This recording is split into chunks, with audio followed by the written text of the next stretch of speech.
അത് വശ്വന്ത് കോക്ക് ചെയ്യുന്ന സിനിമകളെല്ലാം അയാൾ പറയുന്നത് എല്ലാ സിനിമകളും സൂപ്പർ ഹിറ്റ് ആയിട്ടുണ്ടോ എന്നാണ് എൻ്റെ ആദ്യത്തെ ചോദ്യം. അയാൾക്ക് പറയാം, അയാൾക്ക് ക്രിട്ടിസൈസ് ചെയ്യാം, അത് അയാളുടെ അവകാശമാണ്.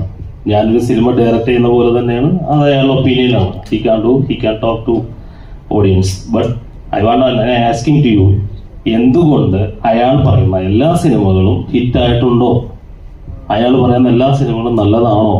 ജനങ്ങൾ സ്വീകരിച്ചിട്ടുണ്ടോ? അപ്പോൾ അത് അദ്ദേഹത്തിന്റെ മാത്രം ഒപ്പീനിയനാണ്, അദ്ദേഹം കാണുന്ന കാര്യമാണ്. അദ്ദേഹത്തിന് സിനിമ അയാൾക്ക് നെഗറ്റീവ് പറഞ്ഞാൽ അയാൾക്ക് വ്യൂസ് കിട്ടണമെന്നുണ്ടെങ്കിൽ അദ്ദേഹം അത് സംസാരിച്ചിരിക്കും. അത് എന്നെ സംബന്ധിച്ചിട്ട് ഞാൻ നേരത്തെ പറഞ്ഞ പോലെ എൻ്റെ എഫേർട്ടിനെയാണ് അയാൾ ചോദ്യം ചെയ്തത്. അയാൾക്ക് ഒരു സിനിമ കാണുമ്പോൾ നമ്മൾ ആ സിനിമയിലെ കഥയിലോ അല്ലെങ്കിൽ ആ എന്തെങ്കിലും വിഷ്വലിലോ അല്ലെങ്കിൽ എന്തെങ്കിലും മേക്കിംഗ് ഇഷ്യൂസോ അങ്ങനെയൊക്കെ അദ്ദേഹത്തിന് പറയാം.